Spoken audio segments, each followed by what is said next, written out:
vomitar-te-ei de minha boca.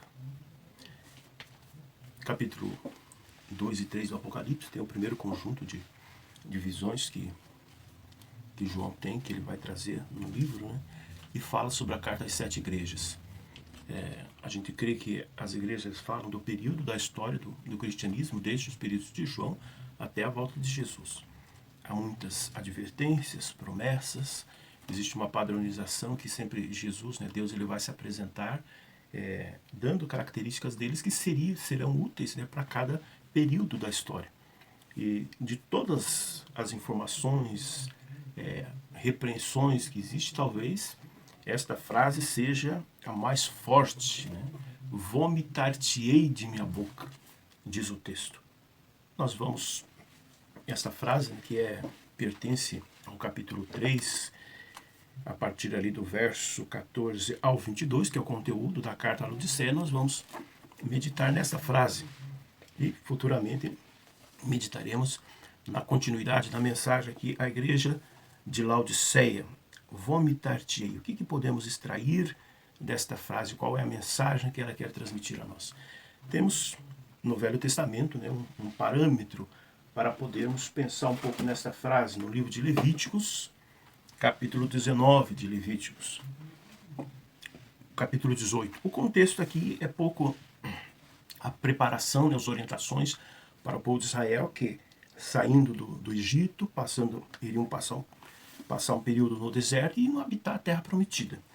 E então temos o nosso verso 18, 28 de Levíticos, diz assim: Não suceda que a terra vos vomite, havendo-a vós contaminado como vomitou o povo que nela estava antes de vós. Então aqui o texto ele vem trazendo um parâmetro que nos ajuda a compreender a frase colocada lá à igreja de Laodiceia. O que o texto diz? Ele diz assim que a terra, e aqui a gente deve relembrar, né, que Deus tinha feito uma aliança com o povo de Israel. Nesta aliança a terra ocupava um papel extremamente importante, porque eles eram uma nação, tinham que ter um território para viver, e na parte da aliança era este povo ser fiel a Deus, e Deus abençoar esta terra, fazendo com que este povo prosperasse. Mas aqui no texto ele está trazendo uma advertência. Se o povo de Israel cometesse as mesmas, a palavra aqui usada para definir o pecado é abominação, é algo que desagrada tremendamente a Deus, né? Uma abominação para Deus. Se o povo de Israel cometesse as mesmas abominações que as nações que viveram nas terras antes deles, o que ia acontecer com eles? Eles seriam vomitados. E diz que este é o motivo pelo qual as nações foram expulsas dali, porque eles tinham cometido abominações. Aqui, se você quiser fazer a leitura do capítulo 18 de Levíticos, do 1 em diante, você vai se pôr a par de quais eram essas abominações que as nações que viviam ali na terra cometeram, com que fez com que a terra vomitasse eles dali. E se o povo de Israel repetisse as mesmas ações, também seriam vomitados, né? A ideia é de que Deus quer um povo diferenciado. Deus não vai tirar do território pessoas, nações, colocar ali o povo de Israel para que eles cometam as mesmas ações. Não é este o propósito de Deus. Capítulo 18, né, do livro de Êxodo, Deus já se apresentando a Israel antes dos mandamentos, né, ele diz: vós sois nação santa, né, separado, diferenciado das demais nações. Algumas das abominações eram sacrificar seus filhos a Moloque, né, ter relações sexuais, né, homem com homem como se fosse mulher, deitar-se com animais, entre outras que são aqui citados. Então, a prática dessas abominações faria com que a terra vomitasse ao povo de Israel dali. Infelizmente, né, foi o que aconteceu. Algumas centenas de anos, o povo de Israel acabou sendo levado para o cativeiro. Primeiro pelos assírios, depois pelos babilônios. Mas a advertência que nós devemos carregar deste texto, né, primeiro, uma orientação, né, um esclarecimento. Qual seria o motivo que levaria a terra a vomitar eles? Se eles se igualassem no seu modo de vida, praticando as mesmas abominações que as nações que foram antes deles expulsos praticavam. Se eles fizessem isso, seriam expulsos também, né? E fica a advertência, o texto, a advertência de Deus é colocada diante do povo, e centenas de anos lá na frente ela tornou-se uma realidade, o povo foi realmente levado para o cativeiro, né? Fica para nós isso como uma advertência. Daí, nós temos um texto onde Jesus, ele nos ajuda também a entendermos esta frase de Apocalipse. Texto de Lucas, no capítulo 12, daí o versinho do 8 e o 9. O verso vai dizer assim: digo-vos ainda, todo aquele que confessar diante dos homens, também o Filho do Homem, né, o confessará diante dos anjos e de Deus. Né? Então, Jesus ele está dizendo, ó, você que aceita o Evangelho, você me confessa diante dos homens. E eu vou confessar o teu nome lá diante do Pai, diante dos anjos. Então, entendeu? Uma troca. Aquele que aceita o Evangelho testemunha aqui na terra, diante de homens, para que esses homens tenham também a oportunidade de aceitar este Evangelho. E Jesus testemunha deste seu Filho que está aqui na terra, dando este testemunho lá no céu, diante dos anjos, diante de Deus, para que um dia este possa participar, viver, habitar, tanto com os anjos quanto com Deus. Jesus ele faz essa proposta. No verso seguinte ele continua dizendo, mas o que me negar diante dos homens será negado diante dos anjos, diante de Deus. Entendeu? Então, testemunha de Jesus aqui na terra, ele testemunha de você no céu. Nega Jesus aqui na terra, ele te nega lá no céu. Né? Fica nítido aqui, né, a informação. Não é? Então, quando a gente volta lá para Apocalipse, e a gente vê essa frase de Jesus, que é colocada aqui em Apocalipse, no capítulo 3, a mensagem à igreja de Laodiceia, o verso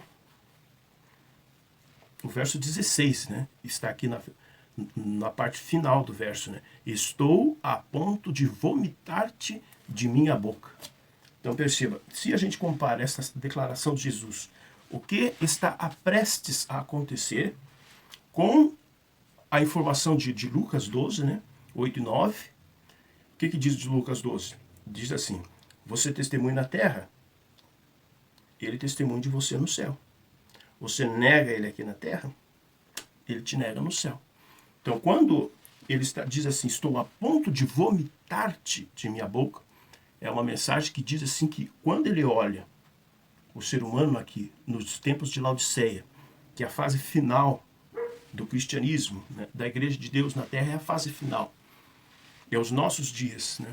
Quando ele olha para esse período, e ele diz assim, estou a ponto de vomitar-te de minha boca, é a mesma coisa que ele está dizendo assim, que a pregação de Laodiceia não é como que o repartir do pão da vida que é Jesus. A pregação de Laodiceia não é como o repartir do pão da vida que é Jesus. Jesus ele se identifica como o pão. Desde o Velho Testamento, quando no santuário existia 12 pães, né? Um para cada tribo, e este pão ele era renovado lá no santuário, trocado, substituído a cada sábado. E Jesus depois, durante o seu ministério, ele vai identificar, né? Eu sou o pão da vida, ele vai dizer. Então, quando a gente prega o evangelho, deveríamos estar repartindo com alguém o quê? O pão da vida, que é Jesus.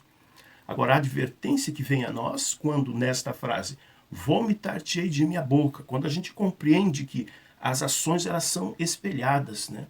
Uma ação é feita aqui e ela é feita lá no céu também. Eu testemunho de Jesus aqui e ele testemunha de mim no céu. Eu nego Jesus aqui, ele me nega lá no céu também.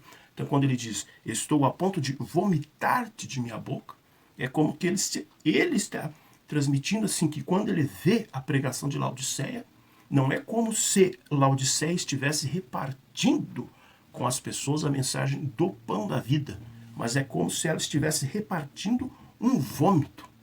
E é por isso que ele traz esta mensagem. Uma mensagem assim que não é para ficarmos indiferentes diante dela. É para pensarmos qual tem sido o nosso comportamento. Né? O vômito é algo assim que causa repulsa. Assim como no Velho Testamento, as abominações praticadas na terra, anteriormente pelas nações, e depois até praticada pelo povo de Israel, fez com que primeiro as nações fossem vomitadas, fossem expulsas daquelas terras. E depois o próprio povo de Israel também passou por este processo de serem expulsos, porque as suas ações eram abomináveis diante de Deus. E isso se faz, muitas vezes, quando pregamos o Evangelho. Por quê? Porque as nossas ações, ações de quem prega o Evangelho, podem ser idênticas, né? Não ser diferente das ações daquele para qual eu estaria pregando este Evangelho. Assim como o povo de Israel. As abominações deles, houve um momento que passaram a ser semelhante à das nações que eles expulsaram daquela terra. E entra ali o vômito, né? Essa expulsão para não estar mais na presença do Senhor. Então que a gente possa refletir nessas palavras, né? São palavras que caem numa mentalidade que tem a tendência a ser indiferente a tudo. A condição de Laodiceia, descrita ali em Apocalipse, é uma condição de pessoas indiferentes à mensagem. Por quê? Porque faz-se um julgamento, o rico só de nada tem falta. Quem é rico e nada tem falta, torna-se indiferente. Mas ele traz essa mensagem dizendo assim, estou a ponto de vomitar-te de minha boca. Né?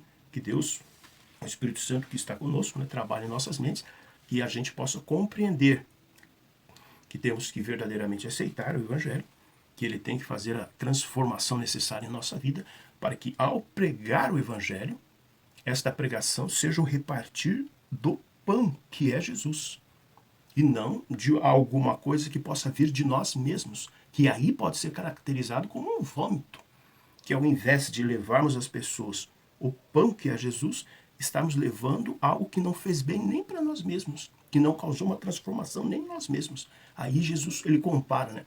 Esse tipo de pregação é comparável, né? Aqui está o pão, aqui está o que você está apresentando.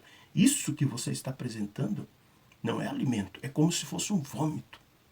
E por esta razão, eu estou a ponto de vomitar-te de minha boca. Qual é a advertência que a gente pode trazer, né, para a nossa vida? É o fato de que o texto lá de Levíticos, capítulo 15, capítulo 18, né? Texto de Levíticos 18 e 28. Ele passou um tempo, passou séculos alguns, mas finalmente houve um dia que a terra realmente vomitou ao povo de Israel de lá. Eles foram ao cativeiro. Será que isso não vai acontecer conosco? A gente não pode dizer que não vai acontecer com o coletivo, mas individualmente cada um pode fazer a sua parte para evitar que isso não aconteça comigo. Isso eu posso fazer. E você pode fazer o mesmo com a sua vida, né? Mas a advertência de Deus foi dada, né? Que o Espírito Santo nos toque e que cada um cuide de si para que o Evangelho faça o devido trabalho em nossas vidas, né? E que ao transmitir o Evangelho possa ser o pão da vida.